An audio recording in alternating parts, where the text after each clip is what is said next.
Só tem parente meu aqui pelo Covid. Né? Consegue dar um gás aqui no microfone, só para eu poder me ouvir melhor? Galera, obrigado aí, vocês terem ficado aqui até essa hora. É legal tá com vocês para trocar essa ideia. E o Jordão é um cara que mexe pra caramba com a gente, né? O Jordão contou esse pedaço da minha história que eu trago com muito carinho. Mas eu acho que a gente brasileiro, até essa coisa do brasileiro não desiste nunca, eu queria dar alguns pontos adicionais aqui, né? Não é que a gente tenha que não desistir nunca, mas a gente tem que saber partir para a próxima, assim. Eu acho que também tem que ir para novas oportunidades. A gente tem que... Eu acho que duas coisas deveriam ser obrigatórias para todo brasileiro. Ter aula de finanças desde muito novo e aula de redação. Não, eu vou falar mais da aula de redação, porque a gente tem mania de colocar vírgula onde deveria ter um ponto final, né? Então, assim, a gente tem que colocar mais pontos finais na vida. Hoje eu vou trazer uma apresentação aqui para vocês, que é um compilado. Bom, tem esse meu histórico de fundador do Videolog, que foi legal, a gente teve uma experiência muito legal. A gente quebrou em 2015 e depois de ter quebrado em 2015, a gente ajudou a construir muitas empresas legais, como a empresa que está transmitindo esse evento hoje, a Videoclick, né, que começou como Cadu Filmes, que era um usuário do Videolog, e hoje tem uma super empresa de transmissão de eventos, e é um dos caras que começou no nosso portal, assim como vários caras amados da internet, como Rafinha Bastos, o Felipe Neto, todos os caras amados. O único cara amado que não começou no Videolog foi o cara do Empíricos, que passou por aqui já, né? Senti que ele também estava muito amado aqui no começo. Aqui. Mas, enfim, hoje meu trabalho é um cara... Eu sou um cara hoje que trabalho com investimentos. Eu trabalho num fundo de investimento americano, represento um fundo de investimentos chamado Venture City, e é uma coisa que tem me obrigado a estudar muito sobre economia global. Eu estava conversando agora há pouco ali sobre como que a gente pode tornar esses assuntos mais palatáveis para todos nós. Então, eu queria trazer para vocês um pouco dos meus estudos sobre o boom dos negócios, o boom do consumo que vai vir agora no pós-pandemia. Algumas coisas que vão acontecer daqui para frente. A gente, às vezes, não percebe, mas a primeira coisa que eu acho que vai acontecer para as pessoas que vão procurar emprego a partir de agora, uma pergunta que todo RH vai fazer é assim: agora é a hora de você começar a pensar em qual história você vai contar sobre a crise, sobre a pandemia, sobre tudo que aconteceu. E se vão perguntar isso no RH para quem está sendo contratado, vão também perguntar isso para donos de negócio. A gente precisa começar a pensar nisso. Então, o que a gente vai contar sobre esse momento que a gente viveu agora durante essa pandemia? O que aconteceu com a gente? A gente precisa começar a pensar e começar a colocar a nossa cabeça no lugar sobre como a gente vai olhar para esse momento e como a gente vai transformar desse limão uma limonada. Né? O Jordão é um cara que me ensina muito, me inspira muito, e eu nunca vou esquecer uma coisa que ele falou, que é assim, que o cara, quando está desempregado, quando está num momento difícil da vida, fala: cara, pelo amor de Deus, me arruma um emprego de alguma coisa, até de vendedor, como se o vendedor fosse uma função que não fosse legal. Então, assim, a gente tem que se abrir para várias coisas diferentes e, em especial, usar esses momentos, essas coisas que estão acontecendo, para que a gente consiga tirar melhores proveitos. E hoje eu vou trazer para vocês aqui um resumo dos meus estudos sobre o Fórum Econômico Mundial de Davos, na Suíça. Papo chato, papo de falar de finanças, dessa coisa dos milionários, sabe? É um assunto que ninguém dá atenção hoje, da mesma maneira que há 10 anos atrás ninguém dava atenção para a política. Então, se um jornal, há 10 anos atrás, começasse a sua edição de televisão falando sobre política, todo mundo desligava a TV. Hoje, se o jornal começa falando de política, se ele não começa falando de política, a gente desliga a TV. Então, eu sou um cara da favela, eu venho de um bairro que fica ali na região entre Ipanema e Leblon, quem conhece bem o Rio de Janeiro conhece, chamado Bangu. Aqui em São Paulo, a gente tem vários condomínios grandes, né, que é o Alphaville, Alphaville 1, 2, 3. Lá no Rio, a gente também tem. Tem o Bangu 1, Bangu 2, Bangu 3, assim, é a minha região ali, né, de onde eu venho. Tá a galera toda ali, né, então. Então, a gente precisa começar a olhar, por exemplo, quando a gente está em perigo, sob estresse, quando há falta de recursos, quando a gente não tem mais as melhores ideias, é a hora que a gente começa a ter um dos pilares que o Jordão fala, que é o tema da coragem. É nessa hora que a gente tem que parar e olhar e começar a agir apesar do medo. É nesse momento. E a gente está falando aqui porque esse material não é só para hoje, não é só para esse dia. nesse final de tarde maravilhoso aqui na Vila Madalena. Tem palestras que eu já dei para o Jordão que elas continuam repercutindo e eu quero deixar essa mensagem para você. Quais são as suas atitudes? O que você está fazendo a partir de agora para lidar com esse momento? E a primeira coisa que eu quero falar para que você tenha coragem é ter coragem para enfrentar uma das palavras que foram mais famosas desde 2018, chamada pós-verdade. A palavra pós-verdade, ela descreve uma situação que modela a opinião pública com o maior apelo às emoções do que pelos fatos objetivos. O que eu defini com o seguinte, para simplificar para todo mundo, que eu parei de acreditar na mídia, na imprensa, nas redes sociais, quando eu comecei a mentir para ela. Então, para falar um pouco mais do The Great Reset, eu não estou aqui para cagar regra, não estou aqui para dizer para vocês como que os caras lá em Davos, os bilionários do mundo estão fazendo. Eu estou aqui para mostrar para vocês um compilado rápido, em 15 minutos, sobre os últimos 100 anos da nossa história e como isso deve nos inspirar, a partir de agora, a tomar decisões mais inteligentes. Tá? Até um amigo da Empíricos passou por aqui e falou que não, a gente não tem que olhar para trás, tem que ser o quê. Eu falei, meu Deus do céu, só faltou ele falar que a Betina conseguiu R$1.255.000 ali, porque é por benefício próprio.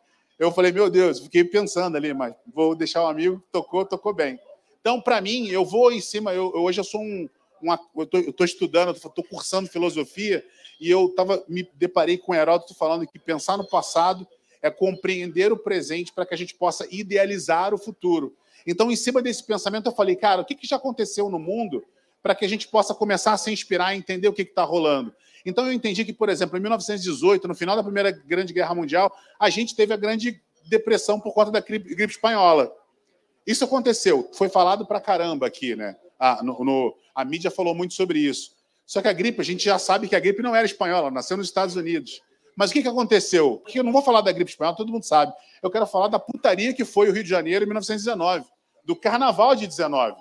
Por quê? As pessoas saíram de um luto absurdo, todo mundo teve alguém perto que morreu, todo mundo saiu de uma tristeza profunda, e como todo mundo achava que ia morrer e nada mais ia acontecer, as pessoas acharam que era o último carnaval da vida delas. Abriu a porteira do inferno. A galera falava o seguinte, não me leve a mal, vou beijar-te agora porque é carnaval. Essa era uma das marchinhas mais famosas em 1919. Então, quando algum vovô de vocês falar assim, nossa, no meu tempo as músicas eram mais legais, não tinha essa libertinagem, fala, tinha sim. O Galopa de 1919 começou no Carnaval de 19, por conta desse movimento. Então as pessoas achavam que o mundo ia acabar. Sabe essa coisa? Só se vive uma vez. Só se vive uma vez. E isso provocou um absurdo de consumo e foi acontecendo ao longo dos próximos anos, que fez com que a gente chegasse numa grande depressão de 29. Começou na indústria nos Estados Unidos, mas impactou o mundo todo. Muita gente tinha morrido, o consumo foi absurdo, e são nesses primeiros 10 anos que eu quero focar toda a minha apresentação. São os próximos 10 anos, a partir de agora, de 2021, que a gente tem que estar preparado para tudo que vai acontecer. A gente tem que saber sobre como a gente vai se posicionar com os nossos negócios, como que a gente vai posicionar em relação à precificação, por exemplo, porque a gente trabalha com negócio, a gente empreende, a gente presta serviço, a gente não entende a diferença de custo, preço e valor. A gente não sabe que custo é quanto gasta para fazer algo, preço é quanto a gente cobra para fazer algo com uma margem de lucro, e valor é a percepção que as pessoas têm. A gente tanto não sabe isso porque a gente continua procurando emprego em vez de admitir trabalho. A gente não está atrás de trabalho, a gente quer viver numa zona de conforto que não é real. E a gente está vivendo uma das maiores crises de todos os tempos e as pessoas continuam procurando emprego. E o que eu mais vejo hoje é desempregado. E o que eu mais vejo hoje como investidor é gente que está procurando mão de obra qualificada. E o que aconteceu depois dos anos 30? Uma série de conflitos aconteceram e desses conflitos acabou gerando a Segunda Grande Guerra Mundial. Que, acreditem, não está muito longe de acontecer. Vocês acabaram de ver o que aconteceu no Afeganistão agora. Então, está tudo se repetindo. E o futuro é dessa maneira, porque a gente tem que pensar agora que o futuro não é mais como era antigamente. Entendeu? E outra coisa que eu imagino é que o futuro está no passado. E isso a gente tem que ter criatividade, que é o segundo grande pilar que o Jordão pede para a gente pensar sempre. A gente precisa ter criatividade para pensar no futuro. Como eu falei agora há pouco, tive uma história muito legal com o Videolog, tive. Fiquei rico? Fiquei pobre também. Porque a vida do empreendedor é ficar rico e ficar pobre. A vida do empreendedor é saber lidar com as diferenças. Eu aceito elogios da mesma maneira que eu aceito críticas. Bate em mim, eu admito, mas não me afeta diretamente. Porque senão eu vou sempre ficar vivendo em relação à opinião dos outros. Isso é uma outra coisa que eu aprendi com o Jordão. O Jordão é um cara que, assim, ele é o típico da frase de efeito, ame-o ou deixe-o. Né? E assim, ele tá pouco se fudendo para quem odeia. Ele só ama quem ama. E quem ama, ama. E ele ama de verdade. Ele compartilha, ele troca. Ele faz movimentos como esse. Por isso que eu fiz questão de estar aqui. Eu estava num evento em Santa Catarina ontem e o Jordão mandou mensagem: você vai entrar online? Eu falei: não, estou entrando no avião agora. Peguei 2 horas de carro, peguei um voo para Guarulhos e cheguei aqui. Estou aqui, velho. E para mim é o que faz sentido, porque é o que faz sentido estar aqui. Então a gente precisa ter criatividade para pensar em tudo que vai acontecer. Mas não precisa ter criatividade achando que você tem que ser um gênio para imaginar absolutamente tudo que vai acontecer. Porque da mesma maneira que teve o acordo de Bretton Woods nos Estados Unidos, que definiu como a moeda, como a economia global ia se desenvolver, está acontecendo em 2020 em Davos, na Suíça, e eles estavam prevendo acontecer em 2021 um evento só para falar desse tal The Great Reset. E what the fuck is The Great Reset? É um processo da nova economia que hoje está sendo tratado com 2 grandes vertentes. Uma primeira vertente que é olhar para o mundo, olhar para assim, tudo que está acontecendo no mundo hoje está errado, e a gente precisa repensar isso aqui de uma maneira mais integral, de maneira mais colaborativa, e uma outra vertente que está falando o seguinte: olha, isso aqui é a nova ordem mundial, é controle total, querem dominar a gente, estão querendo criar passaportes de comportamento social, que vão dizer que, se, da mesma maneira que a gente avalia mal um Uber hoje, ele perde corrida, isso pode acontecer com você. Então, tem essas 2 vertentes. E eu não sou o cara que estou aqui para dizer qual das 2 vertentes é melhor ou qual das 2 vertentes é pior. No mundo onde a gente tem lulistas e bolsonaristas, eu não sou o cara que vai chegar aqui para pender para um lado ou para o outro. Muito menos eu sou o cara em cima do mundo, eu sou o cara para chegar para vocês e dizer que tudo muda quando tudo muda, e a gente precisa ser fluido. Essa merda que falam para a gente que a vida em equilíbrio é o que importa, isso é uma besteira. O que importa é a fluidez, como a água, fluidez de um lado para o outro. Por isso a gente tem que entender que a gente sim tem que mudar. Essa síndrome de Gabriela, de entender que eu nasci assim, eu cresci assim, eu vou morrer assim, fez com que o nosso mundo chegasse nesse momento agora. Nesse momento onde a gente tem que ter distanciamento físico, não é isolamento social. Isolamento social é você se isolar e não falar com absolutamente ninguém. É distanciamento físico. É o momento onde a gente é obrigado a entender que quando a gente usa máscara, a gente não usa máscara para não pegar a Covid, não é um ato de egoísmo. A gente usa máscara para proteger o outro. É isso que a gente tem que entender. A gente está vivendo num tempo hoje que a gente tem que entender, tem que discutir ainda se a Terra é plana ou não. A gente está vivendo num momento hoje que a gente tem que discutir o básico. A gente tem que discutir o óbvio. E o óbvio não é tão óbvio assim, o óbvio precisa ser dito. A gente está discutindo um novo momento, um novo mundo, mas para os mesmos seres humanos. E nós somos seres humanos que a gente aprendeu um pouco. A gente hoje, nós somos seres humanos educados por pessoas que nasceram no século XIX, que estudaram no século XX, vivendo no século XXI. É uma grande cagada global e a gente precisa olhar para essas coisas. A gente tem caras hoje que não são ouvidos, como esse cara aqui, que é o Ray Dalio. Sim, ele é um milionário. Sim, ele é um cara que ganha muito dinheiro criando negócios, explorando muita gente. Mas ele também é um cara que entende, é um cara estratégico. Estava agora mesmo há pouco conversando ali. A gente tem que entender que a gente nasceu olhando para o estranho, achando que o estranho é ruim, o estranho tem que ser afastado. Né? E a gente sonha com a inovação. Nossa, a inovação é maravilhosa. Só que o estranho, ele é só algo desconhecido, que precisa se tornar conhecido, e se torna conhecido, ele vira novo, e se é novo, pode se tornar inovador. O que o Ray Dalio fala muito, e ele falou bastante nessa entrevista aqui, que a gente vive cíclicos. Essa é uma entrevista que ele deu para a CNN, não vou passar para vocês, mas ele fala muito sobre o momento cíclico da vida. Ele fala que crise é algo que sempre aconteceu e sempre vai acontecer. E nós, brasileiros, precisamos ter claro na nossa cabeça que Copa do Mundo, eleição e crise vai sempre acontecer de 4 em 4 anos. Vocês viram aqui mais cedo o incrível Geraldo Rufino falando como ele viveu todas as crises dele. E ele é um cara que inspira a gente, mas com atitude, com a forma que ele executa. É o método dele. A gente tem que entender o método dele não para copiar, mas para saber como a gente se inspira para lidar com essas diversidades.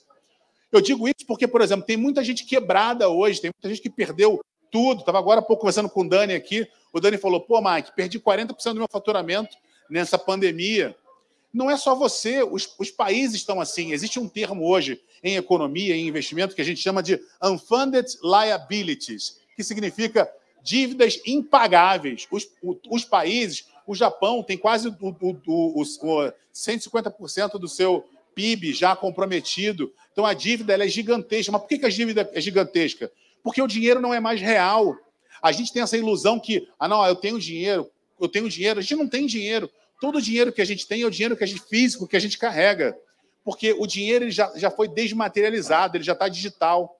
A gente está vendo hoje, eu estava vendo gente aqui trocando Pix, aqui, trocando livro, comprando livro, trocando nudes, inclusive eu estou esperando o meu. Então, assim, a gente precisa entender que o dinheiro está desmaterializado. E os governos eles estão olhando para isso de maneira que é o seguinte, eles querem criar novas moedas. E essa criação de novas moedas, olhando como base a blockchain, vai fazer o quê? Vai rastrear cada vez mais tudo que a gente faz. Muitos negócios cresceram no Brasil, não vamos mentir, calçando nota, sonegando imposto. Hoje não dá mais para fazer. Porque se você declara um valor infinitamente abaixo do que você ganha, ou se você declara se tem compatibilidade, dá para rastrear. Hoje, os técnicos do governo que avaliam o seu imposto de renda, eles sabem mais da sua vida do que você mesma, do que, às vezes, seu cônjuge. Porque eles já avaliam o seu cartão de crédito, eles cruzam dados das suas redes sociais.